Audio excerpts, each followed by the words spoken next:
Tom McCarthy does a tremendous job on NBC Sports in Philadelphia. Also, of course, calls NFL football and college hoops on Westwood One. Does a lot of things. A busy man. But right now, let's talk to him about Aaron Nola. Tom, I love this for Nola, obviously, but I love it for the Philadelphia Phillies. And Dave Dombrowski said that it was priority number one to make sure that they could sign Nola to a long-term extension, and they did so. Why does this make sense?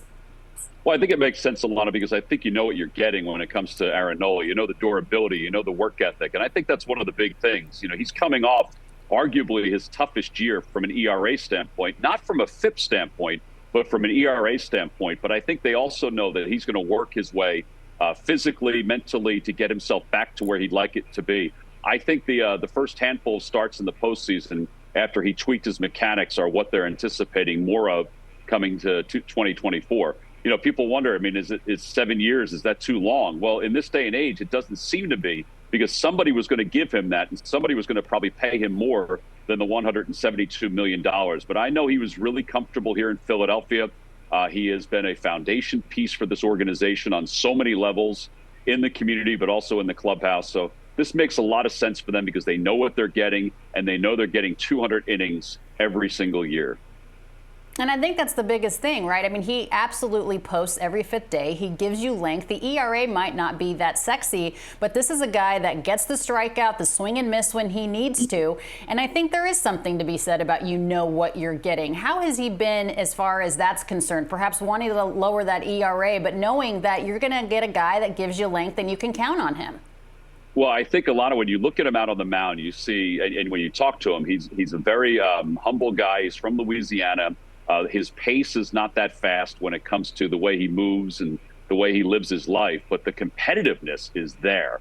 And I think at the end of this deal, which is, 7 years, as we know, which will take him into his late 30s, they already know that he can pitch. So the velocity is probably not going to be where it is now at 93, 94 miles an hour. It'll probably keep dipping as he gets older, but he'll know how to pitch. Now he'll know how to paint the corners. He'll know how to use his curveball and his changeup to his advantage.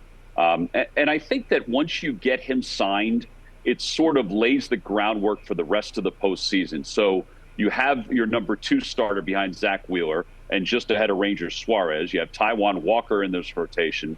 You potentially have Christopher Sanchez in this rotation, but you can also go out and get another piece for this rotation to make it even better, and maybe even a bullpen piece. So you at least have a little foundation going into the rest of the offseason.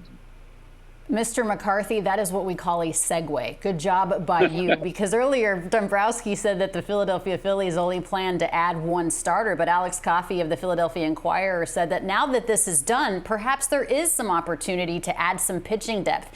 Is Zach Wheeler a long-term extension? Is that coming soon? Is Yamamoto in the mix? Where do the Phillies go from here as far as their starting arms? Well, I wouldn't discount Yamamoto. Now, it's going to be up to him, obviously, what he would like to do. I mean, nobody really knows where he would like to pitch, whether it be in New York, whether it be out on the West Coast, or even here in Philadelphia. So I think if he is available and you have the potential to get him, I think you have to consider him. I mean, look at some of these highlights. I mean, I know it's the Japanese league compared to Major League Baseball, but this translates the way he moves the ball around the strike zone. So I do think that if there's another starter out there, they may go out and get it. Because I do think that you saw even this year, they probably could have used 1 more starter. That's why they traded for Michael Lorenzen. But I also think that they'll be potentially looking for a bullpen piece. Now, people wonder, will it be a closer? I don't know if it'll be a bona fide closer, even though that might be something that most teams would look for. And if it is Bryce Harper moving to first base, then potentially there has to be another outfield acquisition, unless you're comfortable with Brandon Marsh playing left and Johan Rojas playing center field, which they may be, but I think potentially they'd probably want another right-handed bat to play left field. You had mentioned Bryce Harper at first base, and Dombrowski said that looks like it's going to be his home as far as that is concerned. Obviously, we know he's incredibly athletic, but he played there the second half of the season. I hate the way that Rhys Hoskins' time in a Phillies jersey ended, but they're moving away from him. So what do you think that means as far as adding another bat? Well, I think they're probably going to need to. I mean, for him playing first base, and Alana, we only saw a glimpse of it, but athletically, you're right. He is on top of his game. And he obviously will have one of the better arms along with Freddie Freeman for a first baseman, which I do potentially think helps on certain relay plays. But he also has moved really well at first base. but I do see them trying to get somebody else to play in the outfield that's a right-handed bat. Now, potentially, is it a mid-range free agent? Is it a frontline free agent? Is it a trade for somebody like a Mike Trout? I don't know that. I know that there's probably a plan in place. I think one of the good things about Dave, the way he operates, is that he keeps everything close to the vest. And, there's so much stuff that's speculated in the media, which makes it fun at this time of the year. But then he'll have different ways of looking at it and covering it by the time it's all said and done.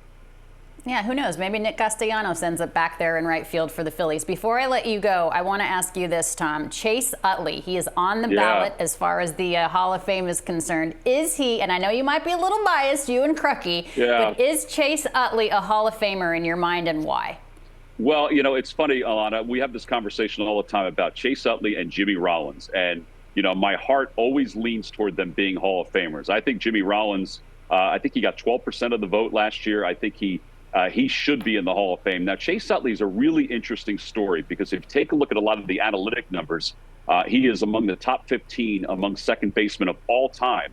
And most of the others that are ahead of him are in the Hall of Fame. Now, he had a 5-year period where he was an all-star all 5 years, where he was not only one of the best second basemen in Major League Baseball history, he was one of the best players in Major League Baseball during that 5-year period.